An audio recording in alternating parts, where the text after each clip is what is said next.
Assalamu alaikum wa rahmatullahi wa barakatuh. Students, most welcome to this new video class exercise 1.2 में question number 2 पर बात कर रहे हैं. Right all the subsets of each of the following sets. नीचे 3 sets की one है, 3 part दिए हुए हैं, इनके सबसेट्स कैलकुलेट करना. देखिए स्टूडेंट, क्लासरूम में हम लोगों ने कॉन्सेप्ट्स ऑफ सबसेट्स को सीख लिया है कि सबसेट किसे कहते हैं, प्रॉपर सबसेट क्या होता है, इम्प्रॉपर सबसेट क्या होता है. हम अच्छी तरह क्लास में डिस्कस कर चुके हैं आपसे और इस पर वीडियोस भी हम अपलोड कर चुके हैं. आइए स्टूडेंट्स, अब हम इससे रिलेटेड सवालात करते हैं. Right all the subsets of each of the following sets. पहला सेट ए है, एक के सबसेट्स बताने हैं स्टूडेंट्स. क्या बताने हैं? पहला क्वेश्चन है राइट ऑल द सबसेट्स, आप क्वेश्चन लिख लें, ऑफ ए. ठीक है, तो सोल्यूशन में आ जाइए. देखें, किसी भी सेट के नंबर ऑफ सबसेट कैसे निकालेंगे इसको समझ लें. पहले किसी भी सेट के नंबर ऑफ सबसेट निकालने का तरीका ये होता है, नंबर ऑफ सबसेट लिखा आपने और उसके बाद इसका फार्मूला होता है 2 की पावर n. क्या फार्मूला है स्टूडेंट्स? 2 की पावर n. अब यहाँ पे जो n आया है इसका मतलब क्या है? ये जो n आया है इससे मुराद सेट में एलिमेंट्स की तादाद है. आप गौर से देखें सेट में कितने मेंबर या एलिमेंट्स हैं, तो आप बोलेंगे 1. तो इसका मतलब इसके लिए n की वैल्यू क्या होगी? 1 होगी. अगर यहाँ 2 एलिमेंट होते तो n की वैल्यू 2 होगी. अगर 3 होते सेट में एलिमेंट तो n की वैल्यू 3 होती. तो नंबर ऑफ किसी भी सेट के नंबर ऑफ सबसेट्स मालूम करने का फार्मूला होता है 2 की पावर n. ये याद रखिएगा. अब यहाँ n की जगह क्या आ जाएगा? बोलिए 1 आ गया. और 2 की पावर 1 2 के बराबर होती है, सब जानते हैं. इसका मतलब ये होगा कि इस सेट ए के जो टोटल सबसेट्स होंगे वो 2 होंगे. पहला कौन सा होगा स्टूडेंट? ये आपके सामने लिखने से पहला होगा नल सेट. पहला कौन सा? बताया था ना कि हर नल सेट हर सेट का सबसेट होता है. पहला नल सेट होगा और उसके बाद वो सेट खुद होगा. अब याद करें, इसमें जो नल सेट है वो प्रॉपर बन जाएगा और जो खुद वो सेट इटसेल्फ है वो इम्प्रॉपर बन जाएगा. याद आ गया? क्लासरूम में हमने इसमें बहस की थी आपसे. ओके, आइए स्टूडेंट, और वीडियोस में भी अपलोड कर दिया है, इस बात को दोबारा समझाया गया है. आप वीडियो 1 या 2 वाले मैंने उसमें जाके देख सकते हैं. उसके बाद देखिए सेकंड पार्ट क्या है स्टूडेंट, ये रहा. सेकंड पार्ट है ए बी. अगर 2 एलिमेंट हो a, b तो इसके टोटल सबसेट बताएं. तो सबसे पहले आपने फार्मूला लिखना है. क्या है? नंबर ऑफ सबसेट का फार्मूला होता है, अभी बताया 2 की पावर n. तो स्टूडेंट्स देखिए यहाँ पर n जो है वो 2 है क्योंकि यहाँ पे 2 एलिमेंट्स हैं. तवज्जो रहे, कितने एलिमेंट्स है? 2. एक a और दूसरा b. तो इसके लिए n की वैल्यू क्या हो जाएगी? 2 हो जाएगी. ये जो मैं इस तरह से समझाने के लिए हाईलाइटर इस्तेमाल कर रहा हूँ या पेन इस्तेमाल कर रहा हूँ दूसरे, ये आपने नहीं करना. सोल्यूशन तो आपके सामने मौजूद है, आपको समझ में आ गया. आप तेजी के साथ अपना होमवर्क उतार लें और स्टूडेंट टास्क आखिर में दी हुई है उसको सॉल्व करके लाएं. 10 नंबर हैं उसके, 10 मार्क्स हैं जो क्लासरूम में दिए जाएंगे आपको. और जो तुलबा जो हमारे स्कूल से वाबस्ता नहीं है लेकिन वो इसका हिस्सा बनना चाहते हैं तो उन्हें भी इजाजत है, वो भी इसका हिस्सा बन सकते हैं और स्टूडेंट टास्क को अवेल कर सकते हैं जो इस वीडियो के एंड में दी जा रही है. 10 नंबर है उसके. तो नंबर ऑफ सबसेट्स का फार्मूला 2 की पावर n है.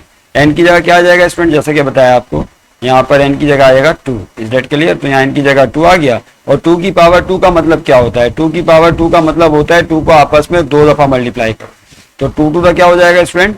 4 हो जाएगा. इसका मतलब ये होगा कि जो ऊपर सेट दिया हुआ है a, b, इसके टोटल सबसेट 4 होंगे. कितने होंगे स्टूडेंट्स? 4. पहला तो नल सेट होगा.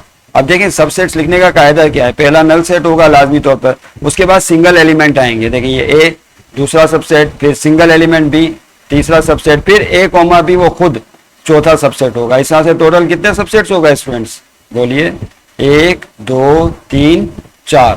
तो जब आप सबसेट्स लिखेंगे तो सबसे पहले नल सेट लिखना है, उसके बाद फिर सिंगल एलिमेंट लिखने हैं a b. अब देखें ना, a सेट a b में मौजूद है, b भी सेट b a b में मौजूद है, a b भी सेट a b में मौजूद है. तो शुरू के जो 3 एलिमेंट होते हैं, आपको याद है ना क्या कहा था? शुरू के 3 सबसेट्स या शुरू के जो सेट्स हैं, और आखिरी वाला इम्प्रॉपर कहलाता है. जो आखिरी वाला सेट है वो खुद क्या कहलाता है स्टूडेंट्स? याद होगा, इसको क्या बोलते हैं? इम्प्रॉपर. और इसके अलावा जितने भी होते हैं वो सारे प्रॉपर कहलाते हैं. आपने इम्प्रॉपर और प्रॉपर नहीं लिखना हो तो क्लास में थ्योरी में भी समझाया है और वीडियोस में भी अपलोड जो की गई हैं प्रीवियस वीडियोस, उनमें भी अच्छी तरह बार बार समझा दिया है. तो आपने सिर्फ ये लिख लेना है सबसेट्स 4 और ये आपका आंसर होगा. उसके बाद देखिए तीसरा पार्ट जिसकी समझ में अभी भी नहीं आया, उसके बाद फिर एक मौका है. तीसरा पार्ट देखें क्या है. तीसरा पार्ट ये कि अगर ये सेट 1 और 2 दिया हुआ हो तो इसके टोटल सबसेट्स बताए. तो आपने पहले नंबर ऑफ सबसेट का फार्मूला लिखना है 2 की पावर n. अब n की जगह क्या आएगा स्टूडेंट्स? यहाँ पर बोलिए जो n है उसकी जगह क्या पुट करेंगे? तो यहाँ पर n की जगह 2 आएगा क्योंकि यहाँ पे कितने एलिमेंट हैं? 1 2, 2 ही एलिमेंट है. तो n की जगह आ गया 2. 2 की पावर 2 का मतलब है 2 को आपस में 2 दफा मल्टीप्लाई करो.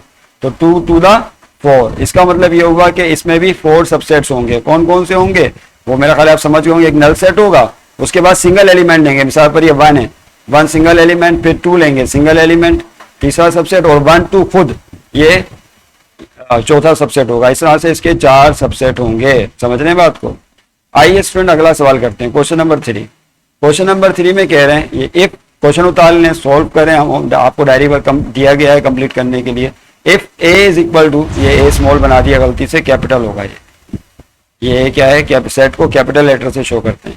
ए दिया हुआ है 1 2 3 4, ये सेट ए के 4 मेंबर्स दिए हमें 1 2 3 4, और सेट बी के मेंबर दिए हमें 2 4 6। तो देन फाइंड, मालूम कीजिए, पहले ए यूनियन बी निकालना है, उसके बाद ए इंटरसेक्शन बी मालूम करना है। समझ गए बात को। आइए फॉर ए यूनियन बी, तो पहले हेडिंग क्या होगी आपकी, ए यूनियन बी होगी। यहाँ पर हेडिंग डालने फॉर ए यूनियन बी का मतलब है ए यूनियन बी मालूम करने के लिए।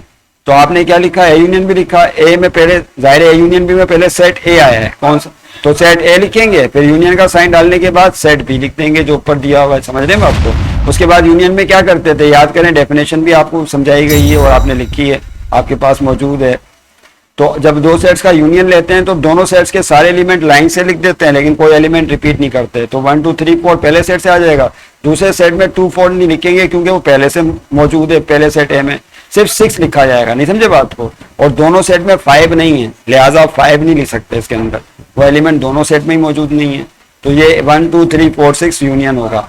आप देखें उसके बाद स्टूडेंट क्या करना है, कह रहे हैं इंटरसेक्शन निकालें, सेकंड पार्ट की हेडिंग डालें फॉर ए इंटरसेक्शन बी। जो आपको साइन नजर आ रहा है ये वाला, इसको इंटरसेक्शन का साइन कहते हैं। ये साइन कौन सा कहलाता है स्टूडेंट, क्या बोलते हैं इसे, इंटरसेक्शन। ये इंटरसेक्शन का साइन कहलाता है। ओके, तो इन दोनों सेट्स का इंटरसेक्शन लेना है आपने। इंटरसेक्शन लेने का कायदा क्या होता है उसको समझ लें। ए इंटरसेक्शन बी है तो पहले सेट ए लिखेंगे, फिर इंटरसेक्शन का साइन डाला, उसके बाद सेट बी के एलिमेंट लिख दिए जो ऊपर दिए हुए थे सवाल में। समझ रहे बात को। ये दिया है ना ऊपर, देखो ए सेट दिया हुआ है, ये रहा ए सेट और ये बी सेट, इसके एलिमेंट्स आपने लिख दिया। अब इंटरसेक्शन में क्या करते हैं स्टूडेंट्स, इंटरसेक्शन में जो कॉमन एलिमेंट है वो लिख देते हैं जो दोनों में मौजूद है। देखें यहाँ पर 1 इसमें है लेकिन दूसरे सेट में नहीं है, 2 इसमें भी है और इसमें भी है, तो 2 क्या हो गया, कॉमन हो गया। तो यहाँ पर पहला 2 आ जाएगा। उसके बाद 3 पहले सेट में दूसरे सेट में नहीं है, 4 पहले सेट में है और दूसरे सेट में भी है, तो इसका मतलब 4 भी कॉमन है, तो 4 भी लिख देंगे। तो इंटरसेक्शन में कायदा ये है कि दोनों सेट्स में जो सेम मेंबर्स होते हैं उनको एक दफा लिख देते हैं जो कॉमन होते हैं।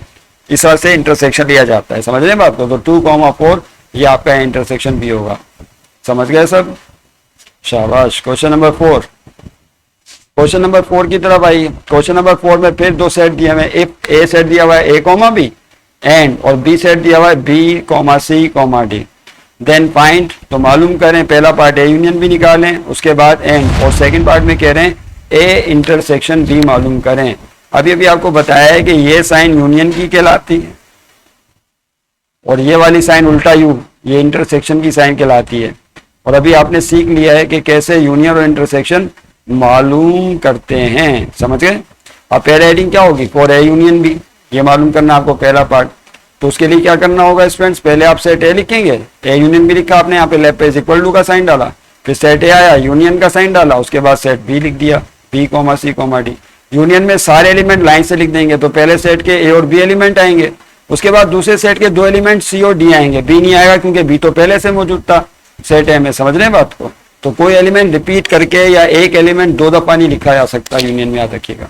तो ए b c d, that will be your answer. तो ये क्या हो जाएगा आंसर। अब आपको सेकंड पार्ट में क्या करना है, ए इंटरसेक्शन बी निकालना है। ए इंटरसेक्शन बी की हेडिंग डाली, तो ए इंटरसेक्शन बी लेफ्ट पे लिखा इज इक्वल टू की साइन डाली, पहले सेट ए फिर इंटरसेक्शन का साइन फिर सेट बी। उसके बाद इंटरसेक्शन में अभी अभी आपको बताया, इंटरसेक्शन में क्या करते हैं, वो एलिमेंट लिखते हैं जो दोनों में कॉमन हो। तो ए इसमें है लेकिन दूसरे सेट में नहीं, बी पहले सेट में भी है और दूसरे सेट में भी है। इसका मतलब है जो बी एलिमेंट है वो दोनों सेट में कॉमन है, तो यहाँ पे बतो आंसर बी आ जाएगा। सी और डी दूसरे सेट में है लेकिन पहले में नहीं, तो सिर्फ इन दोनों सेट में जो कॉमन मेंबर है वो सिर्फ बी है, जिसको एक दफा लिख देंगे। सही है, लिख लिया। अब आप टास्क नोट कर लें, 10 नंबर हैं इसके।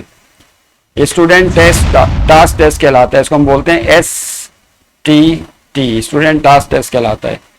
यहाँ पे 2 सवाल स्टूडेंट दिए गए, नोट कर लें आप प्लीज। पहला क्वेश्चन कौन सा है देखें, पहला क्वेश्चन ये है, question number 1। If A set दिया हुआ 1 3 5 n और b सेट दिया हुआ है 2, 4, 6, 8। इन दोनों सेट में क्या मालूम करेंगे? देन फाइंड, पहले पार्ट में a यूनियन भी मालूम करना है एंड, और दूसरे पार्ट में a इंटरसेक्शन भी मालूम करना है, जिस तरह अभी ऊपर वाले सवालात में आपको समझाया। क्वेश्चन नंबर 2 में देखें क्या करेंगे। इफ a सेट दिया हुआ है 3, 6, 9 और b सेट दिया हुआ है 4, 8, तो इसमें क्या करना होगा? देन फाइंड, पहले पार्ट में a यूनियन भी निकालेंगे और दूसरे पार्ट में a इंटरसेक्शन भी मालूम करना होगा। सही है, तमाम तुलबा जिम्मेदारी के साथ इस काम को करें, रिस्पॉन्सिबिलिटी के साथ। ये टेस्ट 10 नंबर का है और याद रखिएगा, ये जो आप थोड़े थोड़े नंबर स्टूडेंट टास्क टेस्ट में दिए जा रहे हैं, ये आपके लिए बहुत इंपॉर्टेंट और बहुत अहम है आइंदा आने वाले एग्जाम के लिए, इसलिए इसको नज़रअंदाज कोई भी ना करे। तो इस तरह से आपकी तैयारी अच्छी वाली नहीं हो सकती। अगर आपका टेस्ट टास्क से अच्छा होगा, अच्छे नंबर आपको मिलेंगे, मेहनत करेंगे आप, तो इंशाल्लाह आपका मैथ भी अच्छा होगा और इम्तिहान में भी आपके बहुत बहुत अच्छे मार्क्स आएंगे। ओके, खुदा हाफिज। सब्सक्राइब कर लेना चैनल को, अगर नहीं किया है तो सब्सक्राइब की लाल बत्ती दबा देना लाजमी।